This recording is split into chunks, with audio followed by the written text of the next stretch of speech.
नमस्कार दोस्तों, बीके ज्ञान सेंटर में स्वागत है। आज हम एक टॉपिक लेकर आए हैं जो कि हमारे पूरे बिहार के जितने भी तमाम प्रत्याशीगण हैं, कोई है जो मुखिया के पद पे चुनाव लड़ना चाह रहे हैं, कोई है सरपंच के पद पे लड़ना चाह रहे हैं, कोई वार्ड है, कोई समिति है, कोई सरपंच है, कोई जिला परिषद है। बहुत सारे ऐसे हैं जो चुनाव लड़ने के लिए उत्सुक हैं। तो कृपया करके ध्यान दें कि 2026 में जो पंचायत चुनाव होने वाली है उनके लिए मुख्य कागजात कुछ रहने वाली है। जो मुख्य कागजात हम बताएंगे कि आपके चुनाव के दरमियान क्या क्या लगेंगे, नामांकन से लेकर के पूरी चुनाव प्रक्रिया तक लगेंगे। चुनाव के प्रति जितने भी हमारे तमाम मुखियागण हैं, सरपंच हैं, जो भी हैं, छो पद पे जो चुनाव लड़ेंगे उनके लिए हम बता देना चाहते हैं इम्पोर्टेंट जो कागजात हैं उन्हें रेडी कर लेना चाहिए कि आप बिहार पंचायत चुनाव 2026 जिसमें आप भागीदारी लेना चाहते हैं, जो भी हो, मुखिया हो, सरपंच हो, वार्ड हो, समिति हो, जिला परिषद हो, पुरुष हो या महिला हो, जो भी आरक्षण के दरमियान आप चुनाव लड़ना चाहते हैं, उनकी क्या उम्र रहने वाली है, उनके लिए क्या क्या कागजात होनी जरूरी है, आरक्षण किस सीट पे क्या आरक्षण है, कहाँ है, समान कोटि का वहाँ उम्मीदवार खड़ा होंगे, पुरुष होंगे क्या महिला होंगे, या आरक्षण से संबंधित किस आरक्षण से वहाँ सीट लड़ने की तैयारी की जाएगी, वो तो आपको पता चलेगा जब विभागीय नोटिस जारी कर दी जाएगी चुनाव के दरमियान, तब आपको पता चलेगा। पर उससे पहले हम आपकी जो मुखिया में चुनाव के लिए उम्र सीमा क्या होनी चाहिए, उनको क्या क्या डॉक्यूमेंट तैयार कर संबंधित पंचायत के, और जो भी चुनाव लड़ना चाहते हैं हम उनके लिए बता देना चाहते हैं कि जितने भी उम्मीदवार हैं, पहले वो जितने भी जनता जनार्दन है उनसे आप सटे हुए रहिए, उनके विकास के बारे में सोचिए, तभी आप चुनाव की परचम लहरा सकते हैं।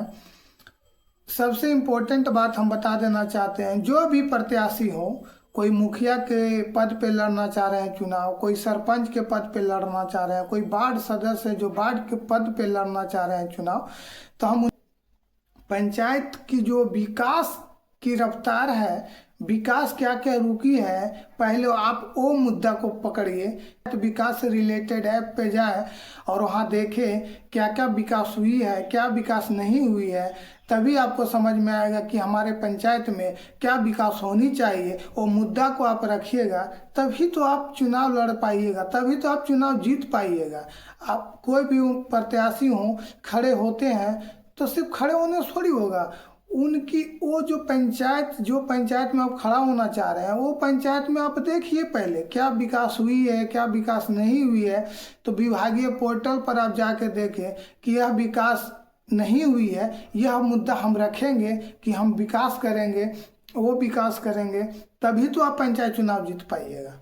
और ज़्यादातर आप चुनाव जब लड़ते हैं तो आप जनता जनार्दन जो होते हैं, आप उनसे कंसल्ट रहिए, आप उनसे सटे हुए रहिए, उनका जो काम है आप कीजिए, तभी आप जीत पाइएगा चुनाव। क्योंकि पंचायत चुनाव है जो बहुत हटके होती है कि आप विकास की बात कीजिए, विकास कीजिएगा तभी तो आप जीतिएगा। चुनाव लड़ने से आपको मदद मिलेगी। आप किसी भी पद के लिए चुनाव लड़ रहे हैं तो मुखिया की चुनाव या वार्ड, सरपंच, समिति, कोई भी चुनाव हो, उनके लिए जो कागजात लगने वाली है वो हम बता देना चाहिए। पहला नंबर कि आप जो भी चुनाव लड़िएगा तो पहला नंबर भारत के वह नागरिक होना चाहिए। अगर आप चाहते हैं कि हम 6 पदों पे चुनाव लड़ना चाहते हैं तो पहले यह बात जान लें कि आप भारत की नागरिक होना चाहिए। दूसरी, आपकी उम्र जो है 21 वर्ष होनी चाहिए। चाहे आप पंचायत चुनाव, तभी आप पंचायत चुनाव लड़ सकते हैं, चाहे वह मुखिया के पद पे हो, जिला परिषद के पद पे हो, या फिर वार्ड हो या समिति हो, सरपंच हो, जो भी पद पे आप चुनाव लड़ना चाहते हैं उसकी उम्र जो होनी चाहिए आपकी जो 21 वर्ष होनी चाहिए, तभी आप चुनाव लड़ सकते हैं। और उसी क्षेत्र में मतदाता सूची में आपकी नाम भी होनी चाहिए। आप जिस क्षेत्र से चुनाव लड़ना चाह रहे हैं उसी क्षेत्र में की मतदाता सूची में आपकी नाम होनी चाहिए। और सरकार का या पंचायत का किसी प्रकार का बकाया आपके ऊपर नहीं होनी चाहिए, तभी आप मुखिया के चुनाव हो। गंभीर अपराधी सजा आप पर ना हो, इम्पोर्टेंट बातें आप होनी चाहिए। यह समान पदों के लिए लागू तौर के लिए हम बता देना चाहते हैं, अगर आप मुखिया पद के लिए चुनाव लड़ना चाहते हैं तो आपके लिए क्या क्या जरूरी है। तो मुखिया जो होते हैं, सबसे पहले बात यह है, आपको वोटर लिस्ट में नाम होना चाहिए।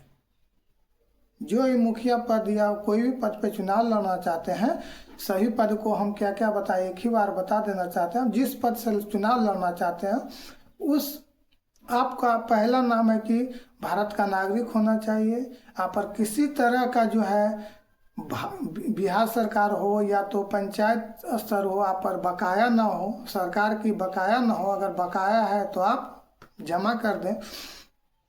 सबसे पहले बात है, आप वोटर लिस्ट में नाम होना चाहिए। अगर आप तभी तक नहीं जुड़ पाए, अगर अभी तक आपका वोटर लिस्ट में नाम नहीं जुड़ा है तो आप तुरंत जाएं, जो सरकारी स्कूल है वहाँ पे बीएलओ होंगे, बीएलओ को आप आवेदन दें, बीएलओ को फ़ोटो दें, मैट्रिक का मार्कशीट दें या जो भी कागजात फ़ोटो दें, मोबाइल नंबर दें और फॉर्म भर के आप वोटर लिस्ट भी आपके पास टाइम है। जब आपका अगर आपका वोटर लिस्ट में नाम है तो आपका वोटर लिस्ट में नाम सही होना चाहिए, और वोटर लिस्ट में जो नाम है आपका वो वोटर कार्ड में भी नाम होना चाहिए। अगर दोनों में नाम गड़बड़ है तो आप नाम को सुधरवा लें। उसके बाद आपका आधार कार्ड होना चाहिए और आधार कार्ड में भी नाम सही होना चाहिए।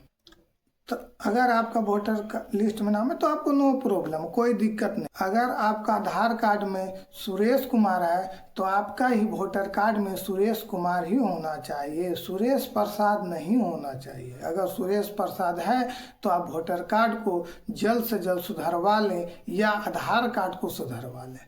कहने का मतलब हुआ कि आधार कार्ड में भी आपका नाम सुरेश कुमार रहना चाहिए, वोटर लिस्ट में भी नाम आपका सुरेश कुमार रहना चाहिए, वोटर कार्ड में भी नाम सुरेश कुमार रहना चाहिए और पैन कार्ड में भी नाम आपका सुरेश कुमार रहना चाहिए। इतना चीज़ होना चाहिए। अगर आपका नाम में कोई गड़बड़ी है तो आप नाम को सुधरवा लें। का वोटर लिस्ट में नाम है और उसमें देखते हो कि वोटर कार्ड जो मिलती है उसमें एक फ़ोटो लगा हुआ रहता है, तो वो फ़ोटो भी आपका साफ साफ दिखना चाहिए, ना कि फ़ोटो धुंधला दिखे। तो धुंधला दिखने के बाद हो सकता है कि आपका नामांकन रद्द भी कर दी जाए। तो उससे भले कि आप सही, अभी भी टाइम है आपके पास, बीएलओ जी के पास जाएं और एक साफ फ़ोटो दें और वह जो है आप सही करवा लें, जो है सही तरह से नामांकन की प्रक्रिया हो पाएगी। और उसके लिए निवास प्रमाण पत्र भी जरूरी है। तो निवास प्रमाण पत्र अभी आप नहीं बनवाएं, जब चुनाव की प्रक्रिया स्टार्ट होगी, अधिसूचना जारी कर दी जाएगी, तब आपको ब्लॉक में एक अलग काउंटर बना दी प्रमाण पत्र बनाई जाएगी, तो उसमें आप जा करके बनवा लेंगे।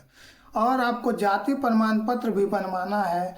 अगर आप आरक्षण से रिलेटेड चुनाव लड़ रहे हैं, आपके अगर क्षेत्र में आरक्षण सीट मिला हो तो आप आरक्षण से चुनाव लड़ रहे हैं, तो आपके लिए जाति प्रमाण पत्र जरूरी है। समान सीट है तो आप के लिए कोई बात नहीं। अगर आप आरक्षण से लड़ रहे हैं तो आपको जाति प्रमाण पत्र बनवाना है। तो जब अधिसूचना जारी होगी तब आप वो सब काम कीजिएगा। और एक इम्पोर्टेंट बात, आपको जो है आयु प्रमाण पत्र जरूरी है। अगर आप पढ़े लिखे हैं तो आपके लिए कोई दिक्कत नहीं है, आप मैट्रिक का मार्कशीट ही उस पर जन्म तिथि दिया हुआ रहता है तो आपको कोई दिक्कत नहीं। उसके बाद शपथ पत्र भी आपको एक बनवा लेना है। इस तरह से शपथ पत्र जो है अच्छी तरह से भर लेना है, न कि शपथ पत्र गलती भरे। और एक सबसे इम्पोर्टेंट बात, नामांकन फॉर्म, तो नामांकन फॉर्म भी भरना पड़ेगा। उसके बाद आपको शपथ पत्र बढ़िया से भर ले। अगर आपको नहीं आता है तो हम एक अगले वीडियो में जब आएगी तो हम एक अगले वीडियो में नामांकन पत्र और शपथ पत्र भरने के लिए बताएंगे सही ढंग से, कि आपको आगे के डेट में कोई दिक्कत ना हो।